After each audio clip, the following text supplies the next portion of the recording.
David sat quietly in the darkest corner of the office.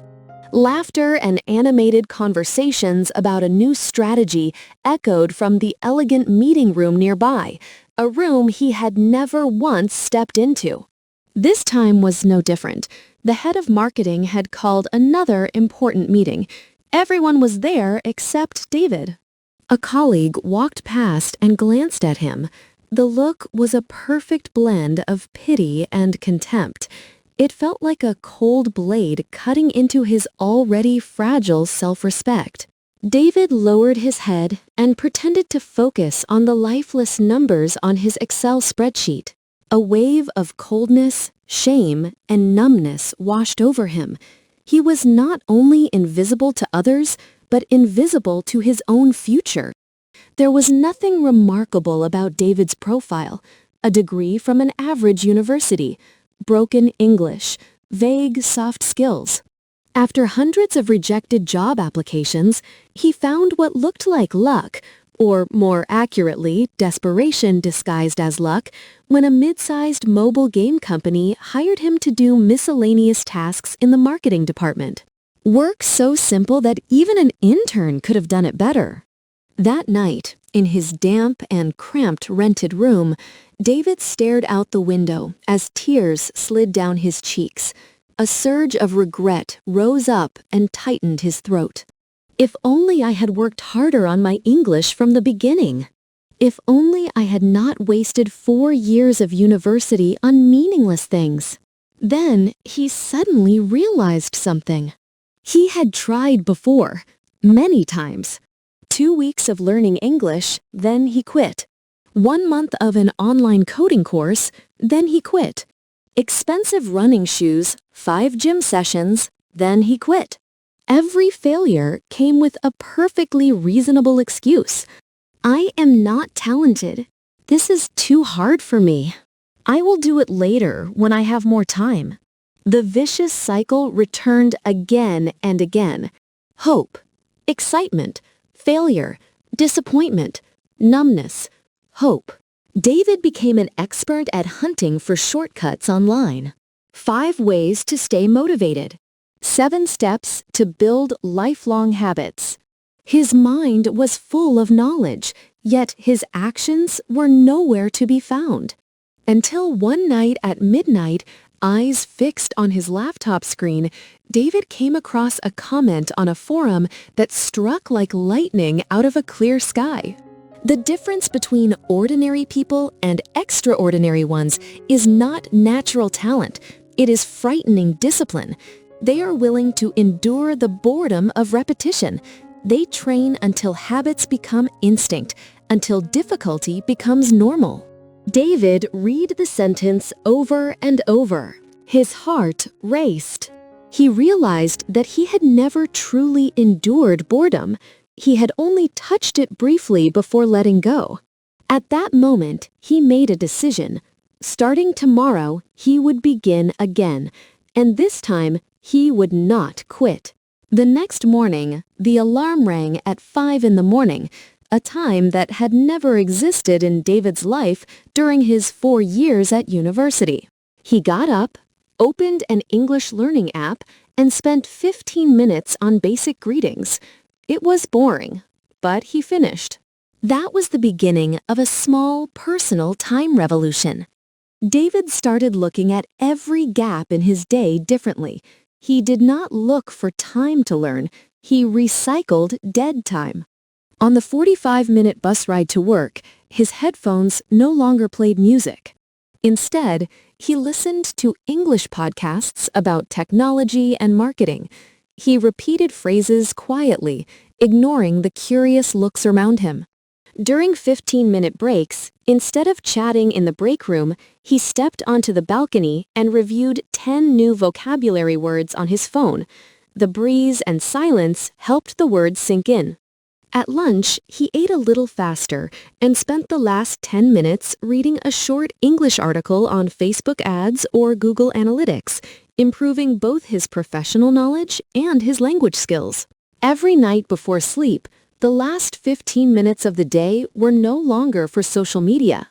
They were for writing a journal in English, simple sentences, broken grammar, but he wrote anyway, about his workday, his feelings, his hopes. A dictionary always sat beside him. Alongside English, David poured his energy into two key areas, coding and marketing. In the evenings, after 30 minutes of learning basic Python, he did not stop. He looked for ways to apply it immediately at work. But he faced a major barrier. All advanced programming materials, API guides, and high-quality technical forums were written in English. At first, every line of code and every page of documentation felt like a battle with the dictionary. He translated line by line, term by term.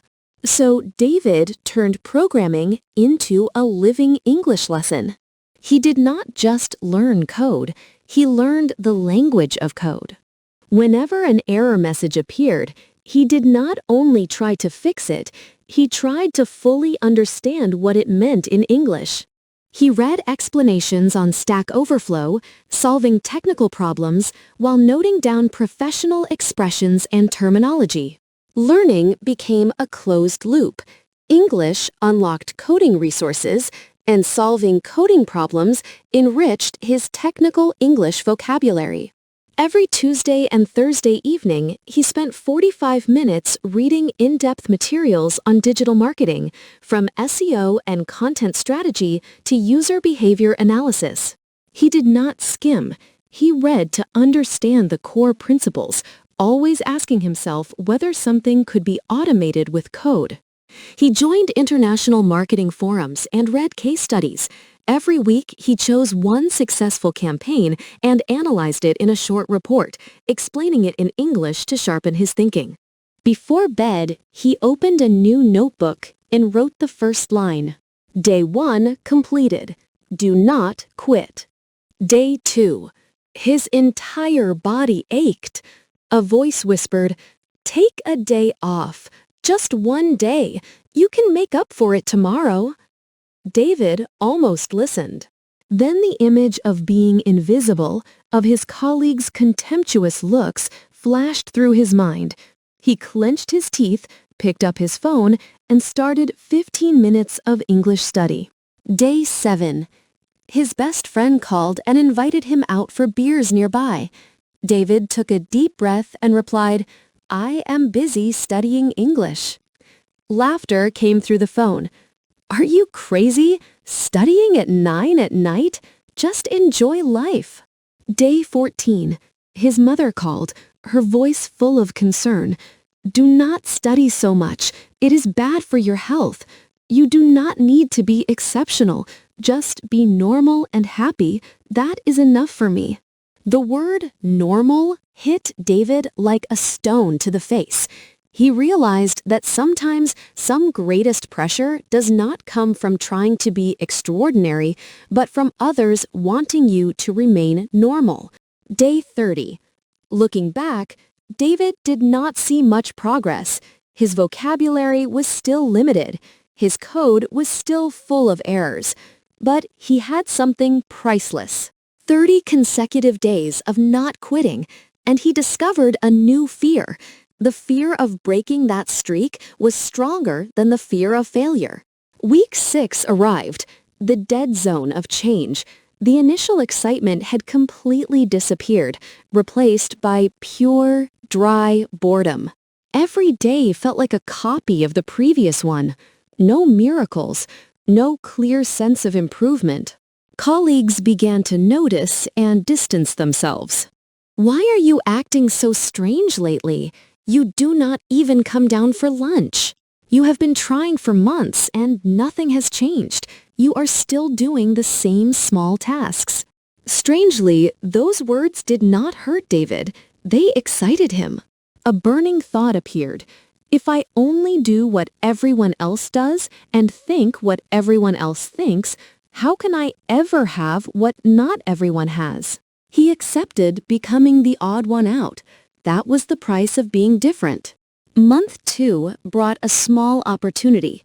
The department head asked for data consolidation from 5 different advertising campaigns, a manual task that usually took 3 days.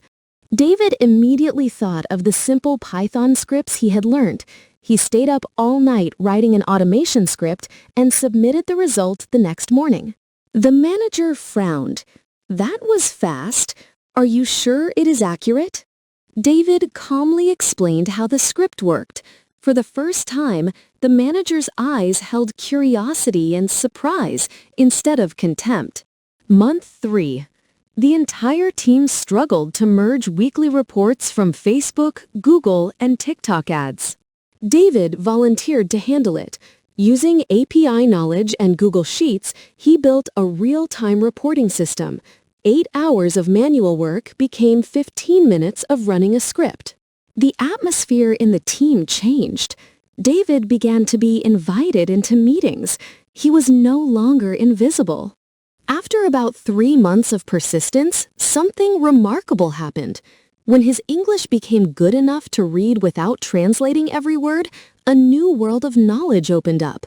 English transformed into a powerful tool that allowed him to learn coding and marketing far more efficiently. Month 4 brought a quiet turning point.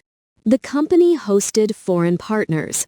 During the meeting, the department head struggled with technical English terms.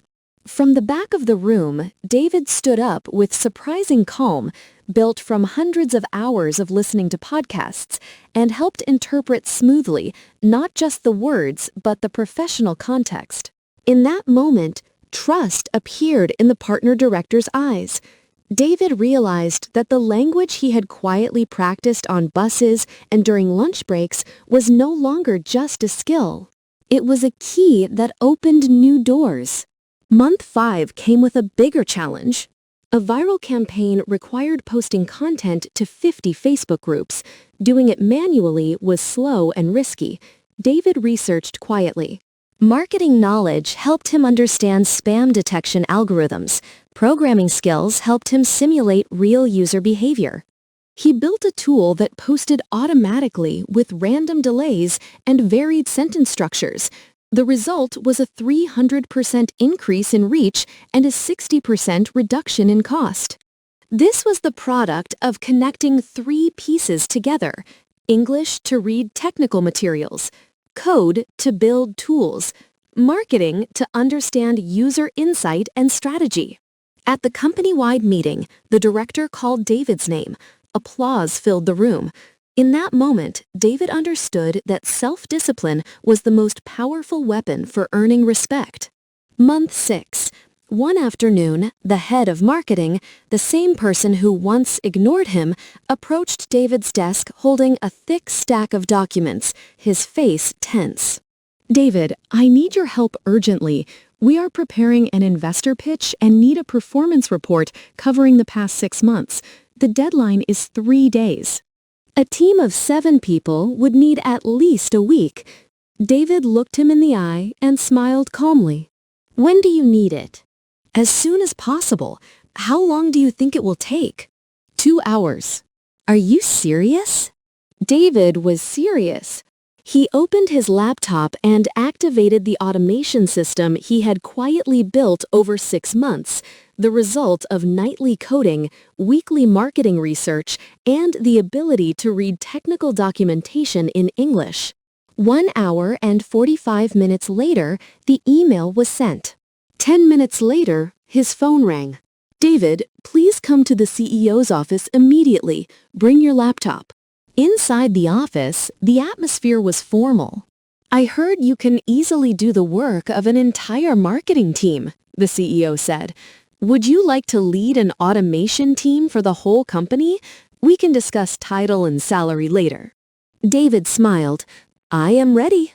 1 week later, he stood in front of more than 20 people, the same people who had pitied and dismissed him 6 months earlier. Now they listened carefully and took notes as David explained how to use automation tools. 9 months later, David still woke up at 5 in the morning. He still studied English for 15 minutes a day, but now he could join international calls without an interpreter. English had become a gateway to advanced resources, elevating both his marketing knowledge and programming skills to another level. His greatest achievement was building a complete marketing automation system that optimized processes and reduced manual work time by 70%. He still spent 30 minutes every evening reading code and studying marketing, but everything had changed. Title: Head of Marketing Automation. Income: 5 times his old salary. Headhunters from major corporations called regularly. Old friends messaged him, "David, what is your secret? How did you change so fast?" These are the 5 lessons David wants to share with you. 1. The most valuable thing is not motivation, but discipline. Motivation is a short rain shower.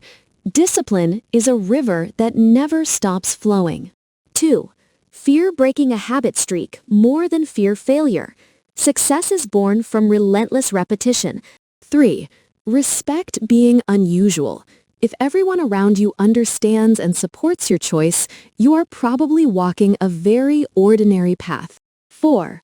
Real progress happens quietly, like roots growing deep underground. Do not dig them up every day to check. 5. Boredom is the final test of professionalism. True experts work even on days with no inspiration. David's journey began with one choice: choosing ordinary daily discipline instead of waiting for an extraordinary miracle. What about you? Are you ready to start today from the smallest possible moment?